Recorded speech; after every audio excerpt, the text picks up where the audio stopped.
I advocate for a holistic approach to Yes. this, and that there is no one size fits all. And this is part of the issue, the complexity of going to a GP, because basically they have books and they have this kind of checklist, but actually there are so many things that are so similar Yeah. that it is difficult. And I do empathize and have compassion for that, for them, the medical profession. But I also feel that we who are experiencing these things need to be trusted, and we need to be believed. Yeah. We need to be believed. Yeah.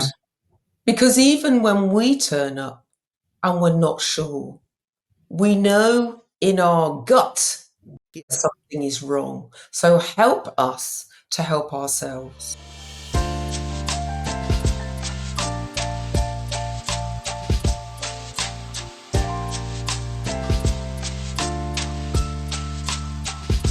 Hello, hello. How are you, my little apple dumplings? Apple strudels. My name is Karen Arthur. Welcome to Series 5 of Menopause Whilst Black, the podcast that is committed to sharing the stories of Black people who are experiencing menopause. Black women, Black non-binaries, Black trans, Black people, anybody who is going through this glorious transition, even though sometimes it may not feel that way. As I said, my name's Karen Arthur and I'm your host and the founder. And I'm feeling rather chill. I'm feeling quite relaxed. I've just come off a 4-hour online writing retreat with a co-writing group that I'm part of. And I entered it quite frazzled, sad even. I am fully wintering. I'm fully trying to lean into all that midwinter has to offer, including the invitation to slow down. But I'd also been beating myself up a little bit, doing the opposite of what I preach, about not feeling like doing anything. So this retreat is just a weekly gathering. It's normally an hour and a half or an hour and a quarter, but this particular treat was longer to start the year. And as I said, I went in sad and I've come out feeling chill, but inspired and empowered and held and listened to on all the things. I may pop a link into the show notes. So if you want to join us and it's a mixed group of people socialised as women, join us. It's run by two wonderful women, writers, Fiona Parashar and Jackie Holder. And I love them for it. But anyway, that's enough about that. How are you? How has the first week of January treated you? How is your heart? This next guest, I was busy going into my own reverie there. My next guest, well, you're going to love this conversation anyway. We are very similar humans with a similar outlook on life. And apparently we even look alike. That will be explained as you get into the conversation. So enjoy, and I will see you on the other side. Okay, bye. My guest today is Adah Parris. Adah Parris helps people to see the world differently. As the chair of Mental Health First Aid England and the advisory group for the Centre for Cultural Value, she is a vocal advocate for mental health awareness and cultural diversity. Adah is also a fellow of the Royal Society of Arts. She delivers outcomes that help individuals and organisations transform their perspectives, foster innovation, and create a more sustainable future. Adah speaks about how being a good ancestor can drive innovation and creativity in business. Please welcome Adah, pronounced Adah Parris. I did it right. Welcome. Thank you so much, Karen. This feels like this, not feels like, this is a conversation that has been a long time coming Mm. because our worlds have kind of circumnavigated each other for a long time. In fact, people actually mistook me for you with one of the advertising campaigns that you were doing. So I love that we are finally speaking at this moment in time. Finally, finally. It Yeah, feel I mean, the nature of the gram. The nature of social media means that often you think you know people's yeah, lives and you know yeah. people, but I actually find it hard to believe that this is the first time we're properly speaking. I know, And right? I'm excited for this to bring itself off the screen and into real life at some point very, very soon. Definitely. Definitely. So after that wonderful introduction, Ada, you've done a lot, and I know you've done much more. I'm hoping that some of that will come out in our conversation, but I know that people will try and find you and connect with you and find out more about what you do as well. But Ada, after that, tell us about yourself. Who are you outside of your titles? I'm a beautifully complex human who can be strong and fearless and vulnerable and ditzy and all of those things. And I love that about myself. I love that I finally got to that space of nothing is perfect. I am not perfect. I can't try to be perfect. And I accept the strength and the wisdom and the vulnerability and sometimes I say I'm a neurodivergent peacock. So all of those things makes me who I am. That's beautiful. A neurodivergent peacock. I've not Yes. heard that before. Ada Parris. Wonderful. And so, what's your heritage? Where are your parents from? So my father, Nigerian Igbo, so Ada name, all firstborn Igbo daughters, and my Hmm. mum Guyanese, and Amerindian, and I've been looking at my ancestry especially on the maternal side, and can Hmm. now trace it back to 1700 Coptic Egyptian, Ashkenazi Jewish, Sri Lankan, South Asian, lots of Europe, lots of Africa, and then over to the Caribbeans. So I'm definitely a citizen of the world. 100%. You're a smorgasbord of heritage. Yeah, There's a lot going on. definitely. Definitely. So, where are you based and how old are you? So I am based in Southeast London in Greenwich, and I am the beautiful age of 52. 52. Woo woo. I feel like I found myself in my 50s. Tell me more about that. Keep going. So brought up Catholic, convent school. Um, now I understand myself. So about 2 years ago, diagnosed with ADHD. I always knew I had dyslexia, but ADHD and borderline autism. And Mm. so as a child, my biggest frustration, and my mum will tell you, is that I always tried to fit in and I didn't understand what that meant or why I couldn't figure it out. And so I had the earlier part of my life was trying to fit in and be included and all these things. And now I've got to 50 and menopause and, some gynecological situations that I had, endometriosis and fibroids and all those sorts of things made, well, they didn't make me, I chose to really explore my own identity around those things and how they were impacting how I showed up in the world. Mm. And now I think I remember when I was getting towards my 30s, I was like, oh my God, I'm going to be 30. Oh, it's old. I'm going to be old. Oh, life's over at 30. And then I turned 30s and went through some stuff. And then coming up to my 40s, and I'm going, oh no, I'm going to be 40.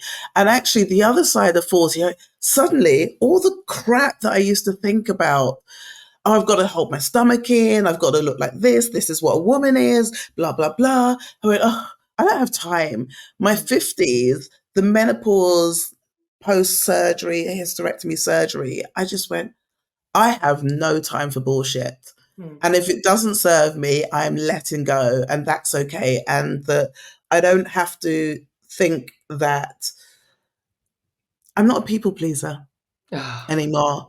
And I heard something the other week, or the other month actually, that really hit home. People pleasing is manipulation with a smile. And I Yes. went, oh, no, no.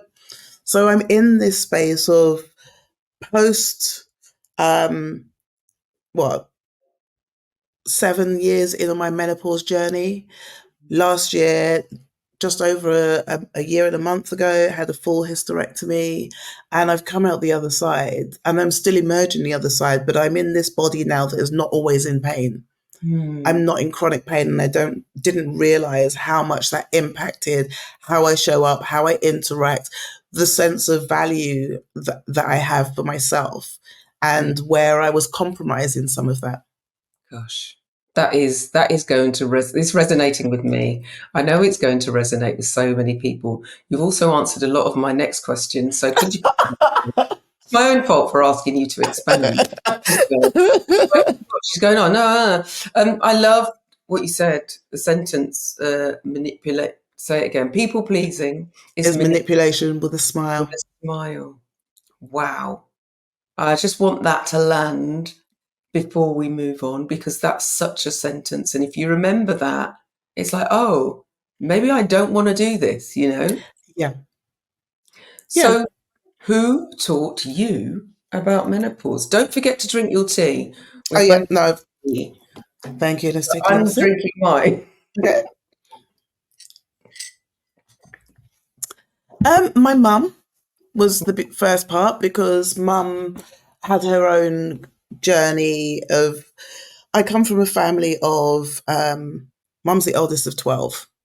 And 6 boys, 6 girls, and there's a lot of women in the family, and we have that intergenerational trauma in terms of gynecological issues and all those things. So there's a long narrative, and I'm the third oldest cousin, the second eldest daughter, Yeah. woman in the family. Yeah. And so we always knew that as a family, especially the female side, we have these issues, and we always knew that it kind of continues. And mum went through her own journey. And I think part of it was because I had so many gynecological issues from a very young age, I did my research. Mm. So I knew that eating certain foods would flare up the endometriosis, and it would flare up other sorts of things, and even random things that you never really thought had synthetic hormones in would actually trigger things. So I had diagnosed at 16, 17, endometriosis, or no, fibroids, and then later endometriosis. And so That's this whole journey, well, I had fibroids really early, and I'd had several surgeries to try and remove some of those. And but the menopause bit was I started to notice that things were changing and my body felt different. And because I've had a journey, a lifetime of chronic pain, I'm very in tune with my body.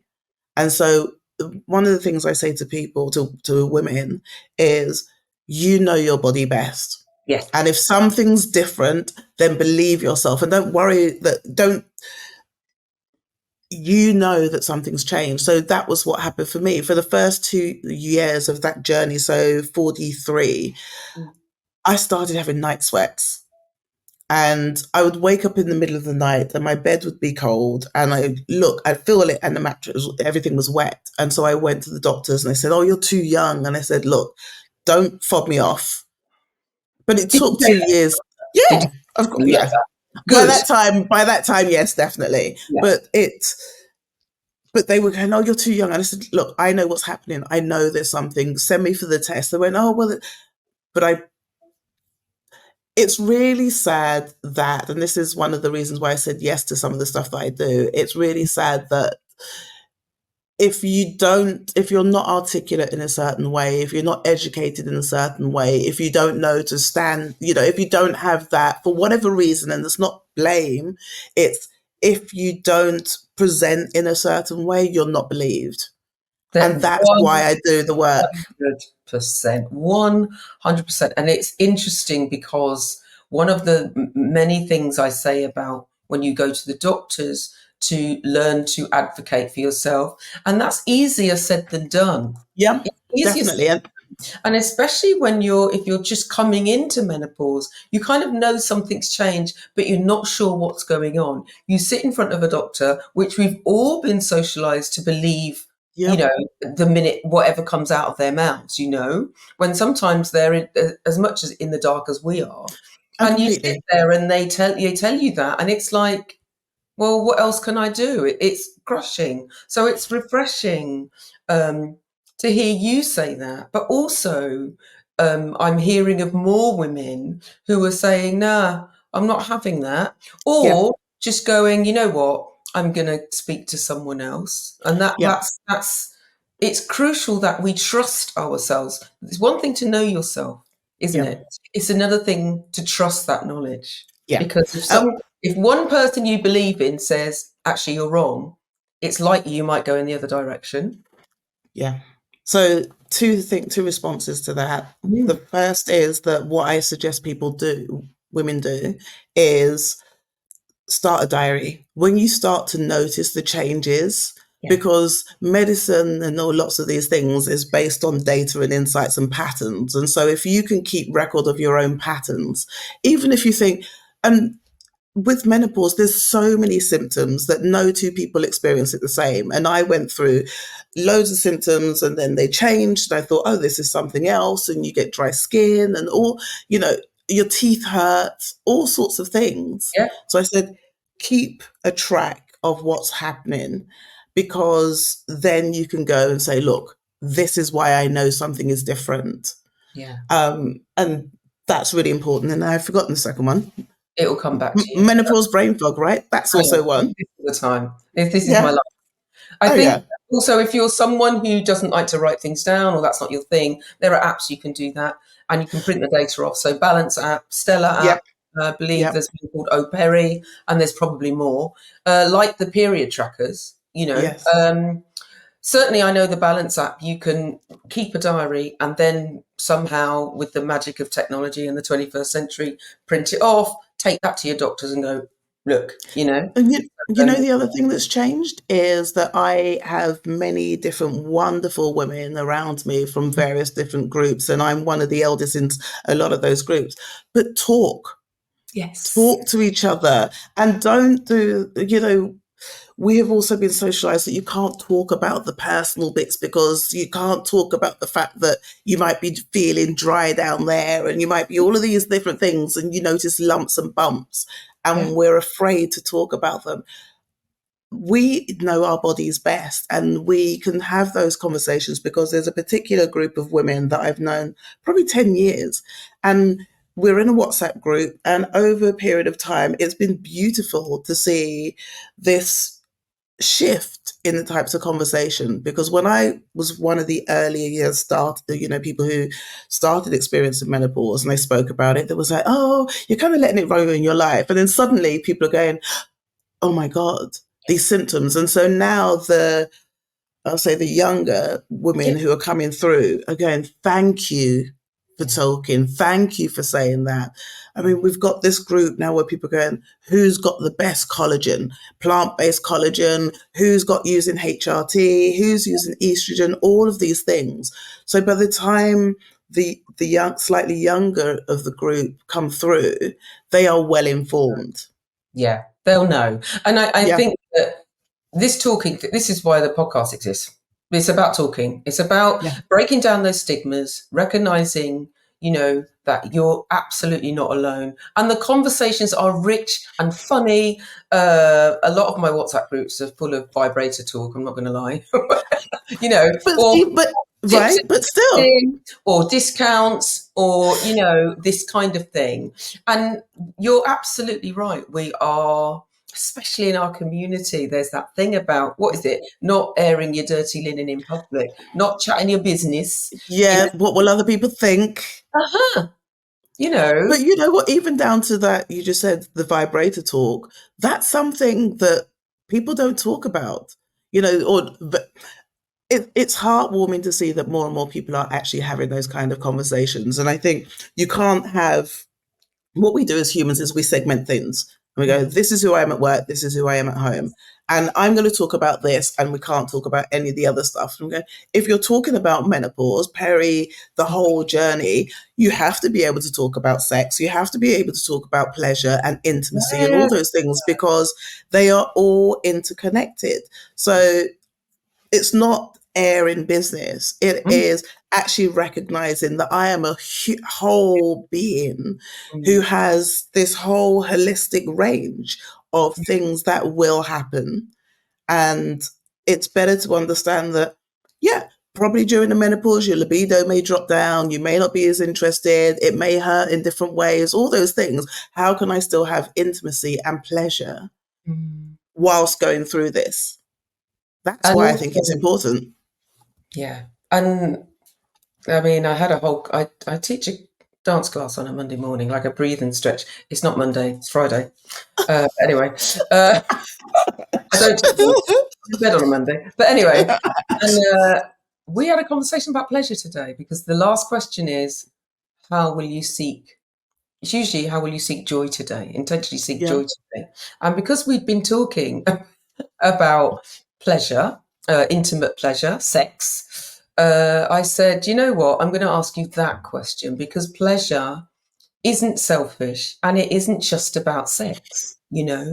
Yeah. And we have, I guess we need to get back to the ability to tap into what pleasure is. Pleasure might be really savouring a wonderful, I don't know, avocado sandwich, let's say, if you like Yeah. avocado, or really savouring a particular view and really sitting in it, you know, that kind of thing. And yes, it's also using your vibrator, having a long hot bath, wearing a nice perfume, that kind of thing, but not feeling guilty. I mean, even the phrase guilty pleasure, Yeah. let's take the guilt out of that. Thank you. Thank You you. know, because Yeah. pleasure is crucial So to to me, being. sorry, go on. No, go on, I'm done. To me, what you're talking about is the way that we use language, because what we're talking about is being turned on. Yeah. And most people will say being turned on is it's leading to sex, and we can't have that conversation. Being turned on is that we are in a hyper awareness of our senses. We are intentional in our senses. We are present in our senses. And so intimacy, I always talk about intimacy being into me, I see. I Oh, have to come be on. able to be intimate with myself before anybody else. And I created a little workbook, which I'll share with you so you can share. It's a free workbook for people. And just the little story of that was that I was in a relationship that ended, and I was devastated. And I was like, oh, I miss him. And then I went, no, I miss intimacy. Let me work out what that means. Yes. So I wrote down times we've been intimate, and I then went, how did I feel? I felt present. I felt safe. I felt playful. So I had this list, and then I decided that because I see life as a series of experiments, I went, I'm going to experiment with this. So every day for the next 30 days, I have to do one thing for myself, by myself, that helps me feel this, that helps me feel playful, the secure, what have you. And even down to just bringing some outside plants inside, so the place smell of things, or knowing the fact that I love Monster Munch crisps, even though they're really bad for me. And I just inhaled them. It Was was like it a you? dust storm. Did you say that on? You know what? I, That I Monster Munch thing. I'm sure there's a I have said it before. online conversation about Monster Munch Yeah, that has made. Is that you? yeah. Goodness me. It That's was, but brilliant. it's the ability to recognize that we have agency in all of this, and that much of society, what we tend to do is negate our responsibilities and go, it's your fault, it's your this, that. That's also ego. So if we go, look, I want to understand how I can make myself feel intimate and secure and playful, and recognize that there are changes happening in my body, then we can have conversations, and then we can kind of put that, expect help, be in relationships that nurture that. But if we don't know what we like, if we don't know what we want, if we don't know how to express that, and then we're externalizing that, going, you complete me, or you make me happy, or you do this, we're setting people up for failure, because we're trying to get them to second guess what's in our head when we don't even know. I could kiss you right now. Well, obviously I can't. Okay, I'm But like, trust me, my tongue is down your throat. Uh, so two things. Oh, one, repeat the intimacy into me. I say it again. intimacy is into me, I see. I love that. And the second one, life is a series of experiments. Oh yeah, Wicked. definitely. That is, That's my yeah, approach to life. that If I is, don't know, I just try. And if I don't, because that's how my mum brought us up. yeah. My mum was, life is about experiences, it's not about things. Mm, And so, yeah, how can you make up your mind about an experience if you've never tried? If you've never put yourself outside of your comfort zone to go, I'm just going to see where I am with this. Okay, maybe I might not like it, but yeah, at least I can make an informed choice. And yeah, that's how that grounding is how I approach life, my yeah. work. I say yes to projects that frighten me, not to the point of I'm paralyzed, but frighten me to the point of going, okay, I've got to learn something now. I've got to try something new. I love that. I think it's brilliant. And I think that it kind of speaks to the person I became after I left teaching, which is, Okay. let me just try. I could do it once. Yeah. And it's how I've ended up doing all the things, including, Specsavers that you were in. Uh, for those who don't Yes. know, I did a Specsavers ad. God, when is it? 2020, because it was their Yes. campaign 2020 It, vision.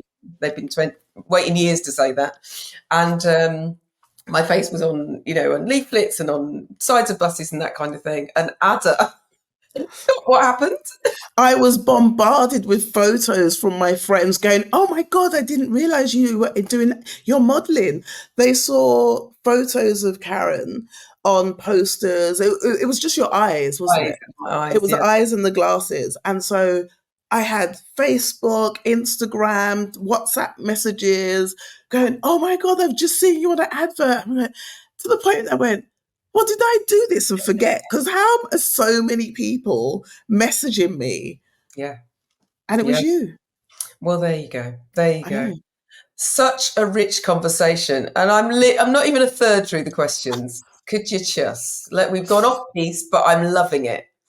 So to clarify, where are Yeah. you on your menopause journey? You're 52, but Yes. lots of stuff has. I mean, I do have questions about when you were first diagnosed and how that affected you, but maybe we'll answer that question and then go Okay. back.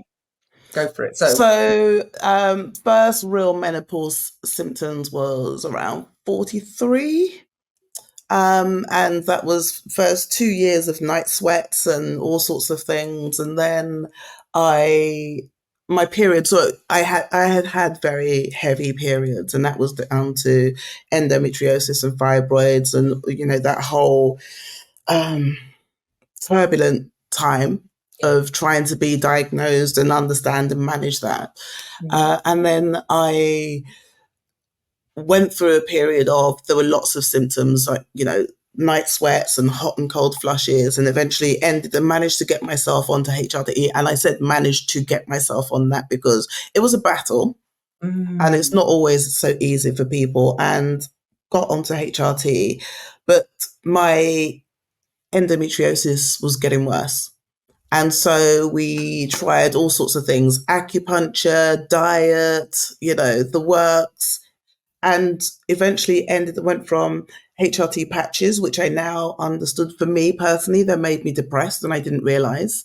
Ah, And then I then went to going to the hospital.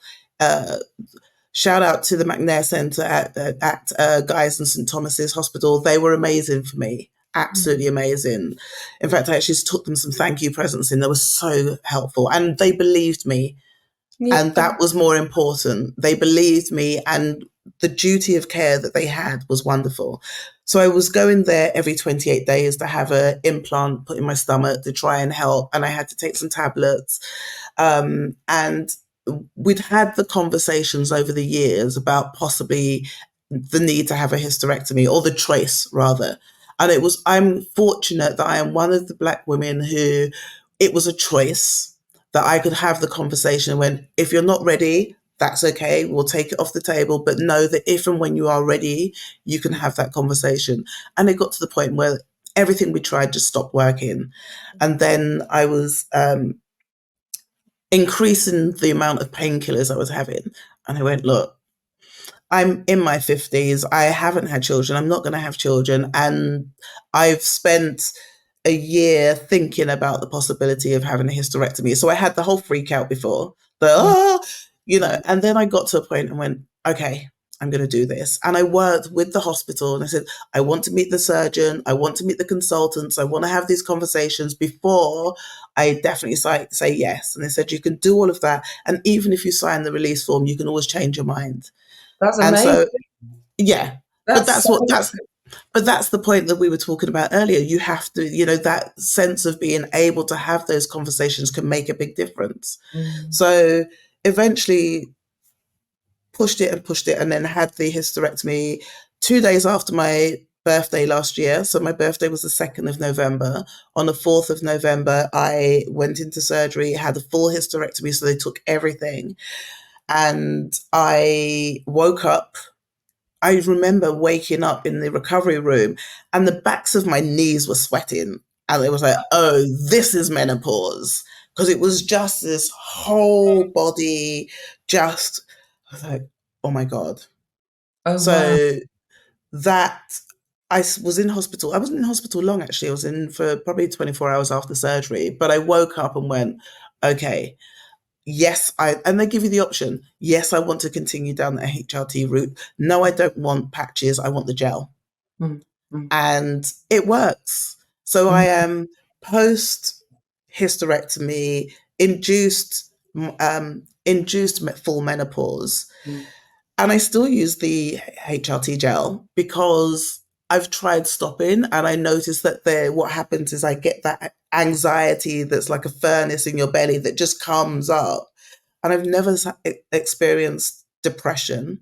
Blues, we all have moments, but I know that when I'm in that space, I'm not on the HRT or anything, there are moments where I can feel it coming from my feet and it just feels like this wave just all the way up into my stomach and my chest. And then it just comes out and it's overwhelming sadness Oh, Ada. and anxiety. And I just went, no. Yeah. I think I want to take a moment to appreciate what you just shared because that's a lot. That's a lot. And that's a fraction of your life. Yeah. And I will never underestimate or downplay how important it is to share it, but also how that revisiting trauma is not to be taken lightly. So thank you for that. Yep. I also feel that what you've described about waking up in the hospital bed, remembering that, and being having the backs of your knee, everything, feeling Yep. sweaty. And I hope that this reaches the ears of people who, think that we're making a big deal about menopause. You get the Yeah. sensationalist headlines where, those women are banging on about whether it's hormone therapy or whether it's just how menopause affects us, affects the people it affects and how debilitating it can be. And that link between, yes, we talk about hot sweats and we talk about night sweats and we Yeah. talked about But that's a fraction of it. all that kind of stuff, but it's a fraction. Yeah. And that feeling of anxiety and depression, which is something that I went through not knowing it was linked to menopause. Yeah. The fact that, that you found something that works for you, because, we all know that HT isn't the answer to everything. We have to do other Yeah. things as Oh, well. definitely. I've got a great therapist. You know, definitely. I am all for talking therapy. I've got a great Black therapist who understands me, understands my heritage. I do breath work. I'm not so great with the exercising, but I'm trying. I have a love-hate relationship with it. But breath work, meditation for me and mindfulness is about observing myself. So the same as intimacy. It's Mm. that what are the sensations and where is the emotions and how is my breathing changing rather than sitting down and going, I'm going to clear my mind because no, it doesn't work for me that way. So we I advocate for a holistic approach to Yes. this, and that there is no one size fits all. And this is part of the issue, the complexity of going to a GP, Mm. because basically they have books and they have this kind of checklist, but actually there are so many things that are so similar Yeah. that it is difficult. And I do empathize and have compassion for that, for them, the medical profession. But I also feel that we who are experiencing these things need to be trusted, and we Mm. need to be, Believed. yeah, We need to be believed. yeah, Because even when we turn up and we're not sure, we know in our gut yeah. something is wrong. So help us to help ourselves. You know, I would love to take you way back because you kind of, you know, I guess you're so used to this because this has been your life forever. Yeah. But actually, you were diagnosed with endometriosis at 16, 17, and I'm still reeling from that. So it was fibroids that happened at Thyroid, 16, sorry. 17, and then later the endometriosis was probably in my mid to late 20s. Yeah, because it But it often, took a long time. yeah. Yeah. So how did that come about? Like, what was happening, and how did you So get diagnosed? I want to say thank you, first of all, for acknowledging that sometimes resurfacing trauma is huge, and that there is space for it. And I'm choosing to lean into this because I think it's important that we have these conversations. So at 16, 17, family planning clinic, realized that I had a lump on my ovary, and they were like, you can feel something, there's something not right. And so they referred me to my GP. Long story short, but my GP didn't really believe me. And so initially I was given lots of glycerine and told it's my bowels and all sorts of things. And eventually it got to the point where I was doing my A levels and I collapsed and rushed to hospital. And it turned out I had an ovarian cyst that had been ignored, that ruptured. So it took out my left ovary, fallopian tubes, and my appendix. And so at that time, it's the understanding of also a family history of fibroids. So that, as you can imagine, was devastating. And we didn't check. So I only had one ovary left, and we didn't check it at that time, to see whether it was blocked or not, and the fallopian tube and all of that. And so that became very internalized. Now I understand. I internalized that trauma and felt that I didn't really value myself, because I was like, well, what's this? What does this mean? Can I have children? Can't I have children? All of those things. And I wasn't believed. And you were so So, young. You were so and young. yeah, and it's that, well, if I can't be believed, and then now I understand it, it's that if I'm not believed about something that was so devastating, that there were so many warning signs, then maybe my voice doesn't mean anything. And maybe I just keep quiet about these things because this is what is, that was such a big thing that I held that guilt for years. For years. And so it became this back and forth at hospitals. And, and it's something that as Black women, we understand that being in certain spaces and making yourself small, you don't want to draw attention to yourself. And so it became a lifetime of a lot of that, especially when it was linked to the gynecological pain type things. And what changed?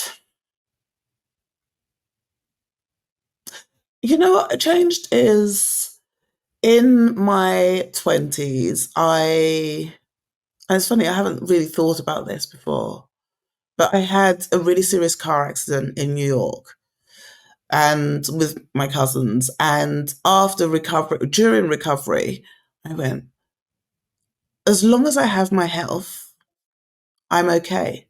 Mm. And so this is where also the life is a series of experiments came up, because suddenly I went, well, look, I just need to make sure that my health is okay because anything is possible after this. So it just became this. I am going to do the research, and my mum was great. I Mm. loved my relationship with my mum, and because her curiosity is what she's instilled in us as children. And when we were kids, we always got a business book as part of our Christmas presents as well, and these kind of self-help books and everything. So Fantastic.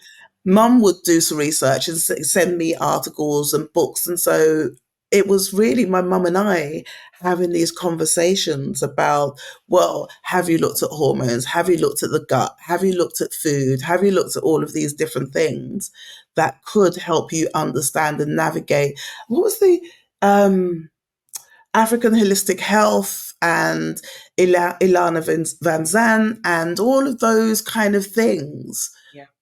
are actually, my mum introduced me to a lot of those.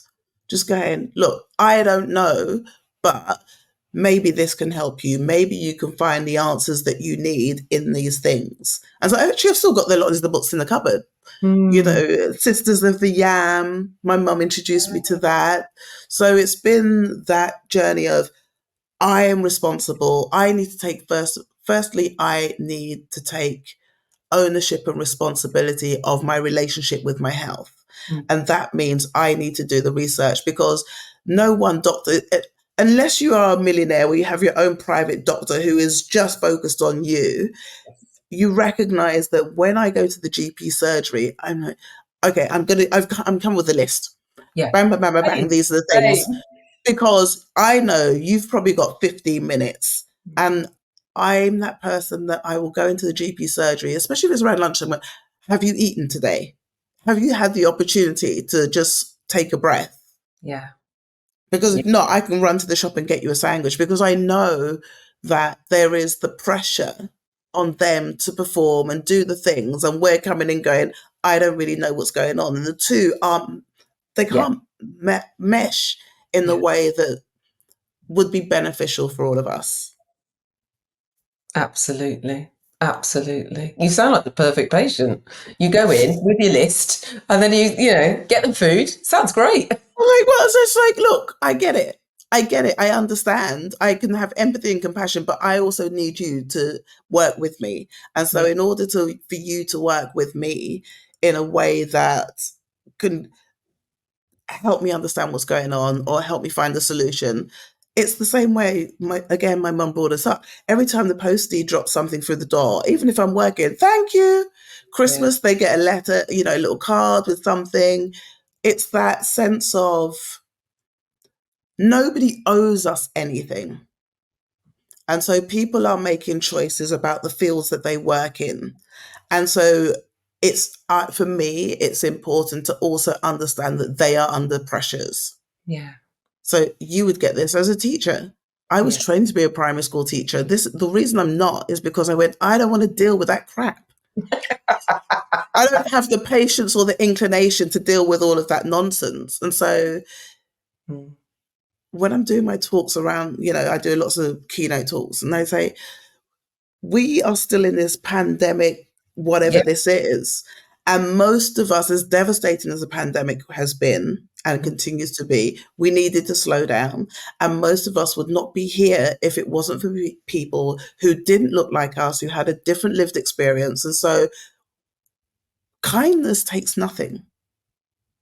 Yeah. That reciprocity, that understanding, that compassion, that empathy. Because if you go into the doctors and you're being a real ass, Yeah. you're going to get some of that back. You may be the person that just is that's the straw that broke the camel's back because they've had a day of that. Yeah. That's good. It's important to to remember that as well. Can we just take a moment to appreciate that you managed to say reciprocity without stumbling over it? Known, guys, that was amazing. I am in awe. It's because you've done all those keynote speeches. Yes, Oh, I no. wanted also to acknowledge the unlearning that is happening in your life. Yeah. The from the trauma of being collapsing. I mean, during A levels, at Yeah. such a young age, and then having this these decades of issues with, your body, and that feeling of I need to make myself small, and almost like taking the blame for Yep. yourself kind of thing. And unlearning is not a walk in the park. So big Oh, up yourself, Ada. Big up thank you. yourself. Woo woo. Whoop, whoop. And listen, I also want to say thank you for the work that you're doing, and that acknowledge that you are creating the space for these conversations to be held Mm, and shared without shame, and demystifying the stuff that happens behind closed doors, especially as women, people of the global majority, where certain conversations are taboo. yeah. It's important. So as you know, I've been a huge fan of yours behind the scenes, and kind of going, sometimes when people contact me and say, oh, can you talk about menopause? I'm like, it's not my voice you need. Not my voice. You should speak to Karen, because I Thank I you. also shouldn't be the person in the room all the time. Mm, mm, That's yeah. Passing the mic is a beautiful thing, and you did it recently, and I appreciate Yeah, that. So thank you very, very much. you're welcome. We've gone up and down and all around the houses with these. I don't even know what I'm asking you. So you talk about. Oh, I wanted to just acknowledge the relationship you have with your mum. Oh my goodness, it's for It's you. taken a I lot. aspire. I'm hoping that I have, excuse me, a similar relationship with my daughters, especially in the case of sending things. Certainly, I'm that person. But I love, and it's quite. I don't want to say unusual, but a lot of the conversations I've had about people are close with it, might be close with their mums, but they're not having a menopause conversation about with their mums. Do you know what I Yeah, mean? They're yeah. close in other ways. So I think it's beautiful that you have done this together in a sense, you know? But it's taken. I mean, there was a long period where we didn't talk. Mm. We just didn't talk, and that was down to losing my identity in certain relationships, and coming back from that. And now, one of the biggest, and I say it to my friends, one of the biggest things that changed my relationship with my mum is recognizing her as a woman, not just as my mum. That Mm. she came over from Guyana on her own at 19 and went to Scotland and trained to be a nurse. And, she and my aunt Flo were the first two black nurses in Glasgow Royal Infirmary. And so recognizing that, where was I at 19 and what was I doing? Running around like a headless chicken and trying Here. to, and my mum was over here training to be a nurse in a foreign country in the freezing cold. And so that whole Yeah. just moment of, you're not Yeah. you're not just my mum, you're Yes. Tessa, and you have your own lived experience. And so sometimes our conversations are Ada and Tessa, not just mother and daughter and friend. Our culture is like, I'm your mother, not your friend. Here. I'm not your But little friend. yeah, your little friends. But there is that thing of recognizing each other as women who are having our own struggles and our own joys and all of those things, and meeting each other at that place of, I see you as the woman that you are, and you see me as the woman that I am. And we may not agree on Mm. things, on lifestyle and choices and all sorts of things, but we actually respect each other and can meet each other in that space, and also disagree sometimes. Yeah. My mum likes to put the phone down on me when she disagrees with me, when I'm not doing. But at the same time, we have the closest relationship and Yeah, the funniest relationship. And I've found that as I've gotten similar to you in that whole, for me, it's been as I've gotten older and experiencing things she's experienced as yeah, well. It's like, oh, that's what you meant. That's why you did that, yeah, whether it's as a mother, as a grandma, as a human. And you're right, that whole thing about, yeah, my mum came when she was 20, 20, I know, right? 20. And And you like, think about what were when I you was doing? 20, nah. I was 19, and I think I was working in McDonald's and going to, college and all sorts of things. Well, I was on a dance floor somewhere. Yeah, Always. oh, yeah, yeah. Well, both my parents love parties. I think they met at a party, and so it's no wonder that my siblings and I, we love dancing Yeah. Yeah. and Yeah. music and dancing. And Saturday was food being cooked and music on and dancing, and Love yeah. it. Love it. Love it. So I'll come back to that one, but Okay. do you have a routine? And if so, do you care to share? And brilliant if you don't, but yeah. No. Well, there are little rituals that I kind of weave in and out for different things. So one that I do when I wake up in the morning, which most mornings, is remember I talked about turning on our senses. So Mm. and hearing and sound is really important to me. So I just focus on what's the first thing I can hear, usually my stomach. And then what's the next thing I can, so I start with what's the Yeah. internal sounds, and as I Yeah. get bigger and bigger and bigger, so I'm near a train station, so I can hear the train station. I can sometimes hear cars at the other side of the train station. So it's that appreciation of the fact that I have woken up Yeah. and Yeah. that I am part of a bigger world and universe. There is more than me. There is more than us as humans, and so we are part of a orchestra of life, and so that's one. Um, Breath work. I've recently discovered the beauties of, people go, we breathe. Yeah, well, most of us don't breathe properly. Yeah. We take it for granted, and so the being intentional with giving myself space to pause Mm. and to focus on my breath. Mm. And my body tingles and I get high and all sorts of things. And there's clarity that comes through some of that. Um, Can I oh ask you? yes, I have a bath ritual.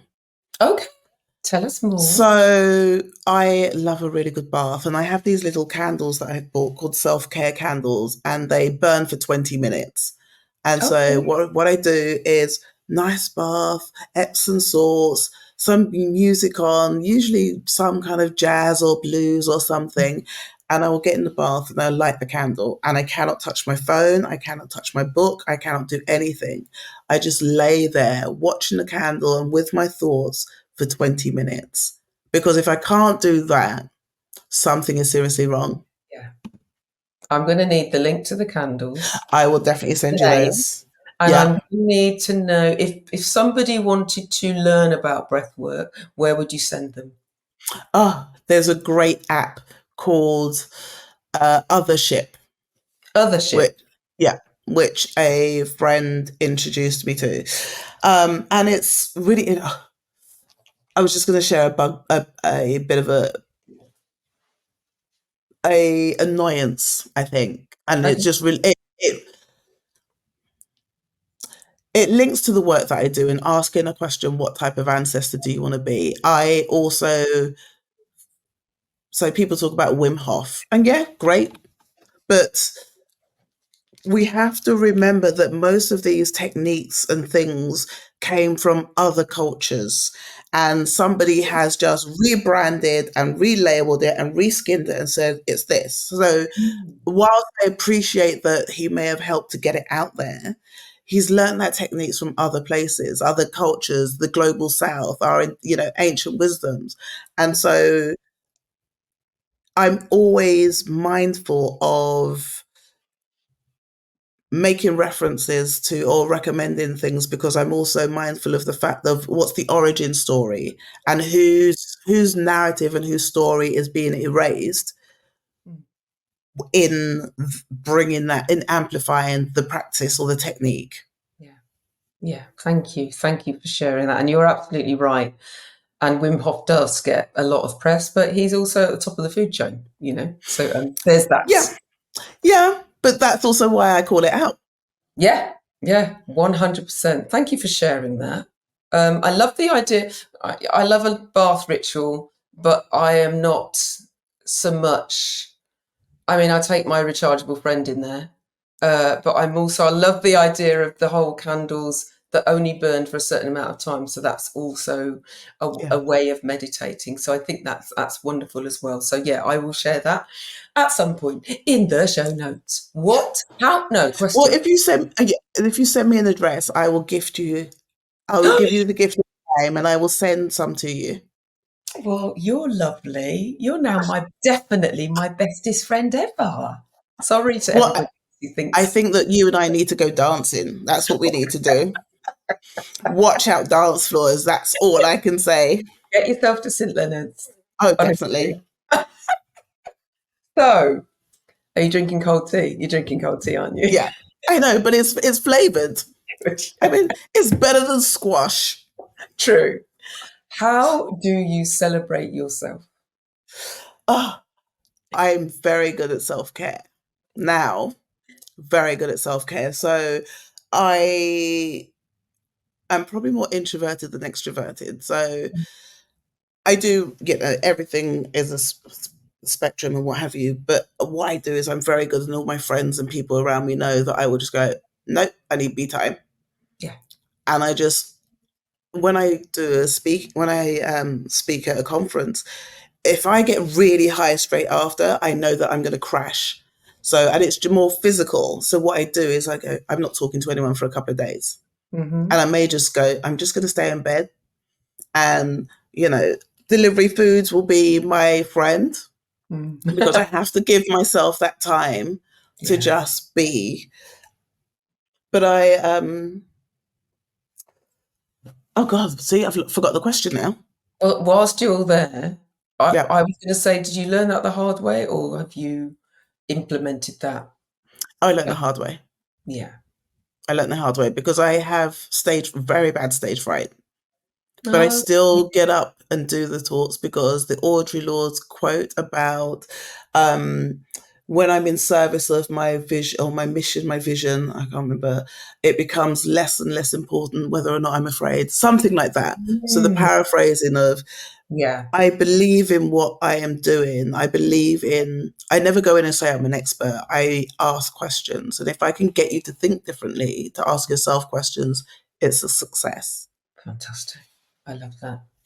So, which tune instantly makes you want to dance? And don't say there are five. Oh, I've got a whole playlist, 35 hours. I will send it to you. Um, so playlist is, I think in 2007, I Okay. decided that I wanted to make a soundtrack to my life. And so I asked my mum, what is the song that reminds you of when you were pregnant with me? And so that's the first track on it, and it's Kingston Town. So the playlist goes through, and you can hear teenage years and Terence Trent D'Arby and Prince and all these things. And so there is, it changes depending on my mood. If we Now, were, favorite track. And right now, yeah, right now. probably Bach Cello Concerto in G major. Cello makes me cry, and I'm feeling very, but it also makes me feel like my body is vibrating and alive, and there is something beautiful in that. And I'm slowing down for the holiday season, Okay. and I am making space for me to just be and think and read and the things that I was too busy to do. Mm. And so that for me is almost like a signal that I'm in the slowing down, nurturing space. Beautiful. What's Beautiful. yours? But oh man, you see you? I Ah, you see you? Do you know what? I really love if I'm out yeah. and this song comes up, I don't care who's not dancing. So mine Okay. is Ride by Pleasure.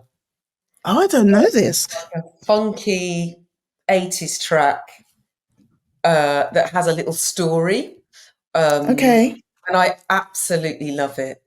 But at the moment, I'm vibing on Chronics. I, I'd heard of Chronics, but I had never listened to his music because I when I don't was know. younger, reggae wasn't part of my.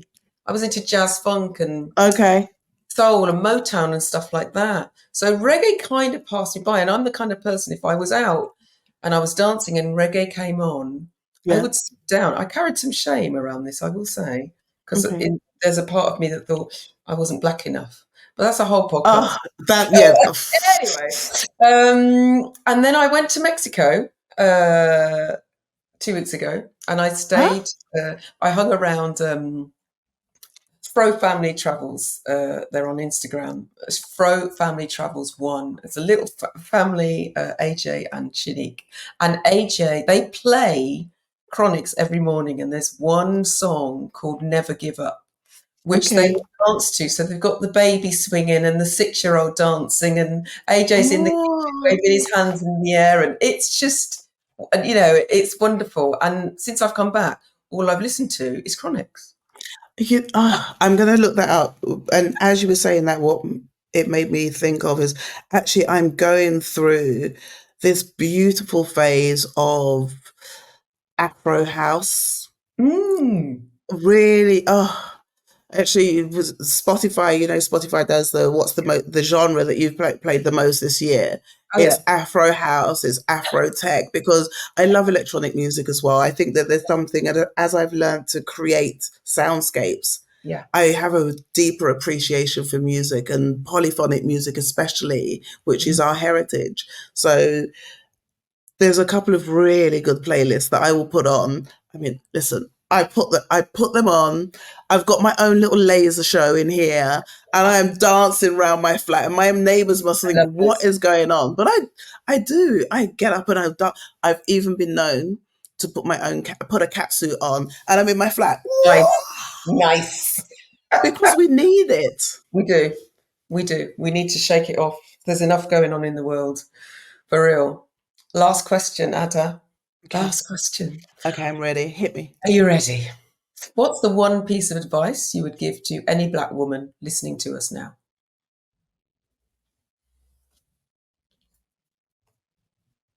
God, there's so many things rushing through my head at the moment. I can imagine. Especially because recently I have been on the receiving end of um,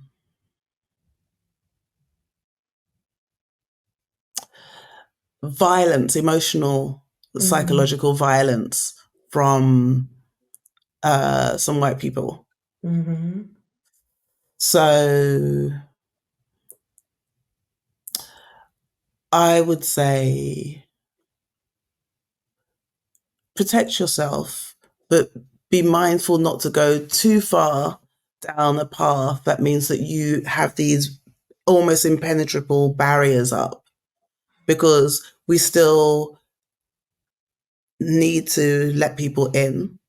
Mm. We need to trust our voice and our inner workings and understandings of who we are. And if our lived experience is true, and nobody can take that away from us. And so even if they don't understand it, or they don't let what oh I once said I do coach, I coach. And I remember once it's just come up, never let anyone give you the gift of insecurity. Because if they turned up at your front door with a package and it was said insecurity, you'd tell them to get lost.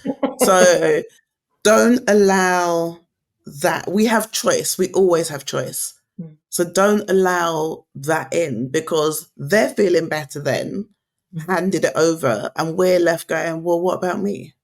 Yeah. Thank you. Thank you. That was a lot. I'm going to enjoy listening back to this, taking my Me notes. too. You're going to make it difficult for me to choose the bit, but anyway. People are going to want to connect with you. You have opened up so many avenues of inquiry, let's just say. I feel like there's another conversation coming. I have a radio show too, so you may find Oh, yourself on that. I'm up for that. What, we will meet face to face. Absolutely. So if people Yeah. want to connect with you, where can they find you? I am on. I just filtered what I was going to say, and I'm going to say it anyhow. I am available on most questionable social media platforms. Yeah. So Facebook, Instagram, Not so much Twitter. My website, I've got two. One is Adah Parris, PARRIS.com, or adahparris.art. Mm-hmm. And I will share all of these in the show notes, but I wanted you to big yourself up too. Thank you. Thank you so much, Adah. It's been an absolute pleasure, and we will meet in person soon. I can't wait. Thank you. I told you we were similar, didn't I? Adah is such a vibrant spirit, and our conversation just made me giggle, but also filled me with new insight into things I didn't know. I loved her. Is it an acronym or an anagram for intimacy? Into me, I see. And she generously offered her a link to a free workbook around discovering our own intimacy. So I will put that in the show notes as well. The quote, I'm going to read it, is by Audre Lorde. And it's, "When I dare to be powerful, to use my strength in the service of my vision, then it becomes less important whether I am afraid." And I will be taking that quote into January, into the new year, into my spring, which tends to be when the clocks go forward, whilst I continue my moving into the new year, easing, that's the word, easing into the new year. I am rambling as usual. I hope you got something from Adah and our conversation. If you did, share it. Caring is sharing, apparently, or sharing is caring. Either way, whichever way round, it's about care. Share it with someone who may need to hear our words. Share this season with people, whether it's on YouTube, Spotify, Amazon, Audible, iTunes, Podbean. I can't think of any more right now, but share it. And also, if you could do me a favour and do us a favour and write a review on the platform that you listen to it on, a nice, lovely, juicy, beautiful, delicious review. That will also help the algorithms find us and share us with the ears that really need to hear us. That's it. That's it. Have the most wonderful, wonderful rest of your day, rest of your week. Look after yourself. Remember to put yourself first. Remember, we are still in winter. If you can, and when you can, go gently. Be gentle with yourself. Send some love out into the world where it's needed. Drink your water. Wear your SPF. And I'll speak soon. Take good care. Bye.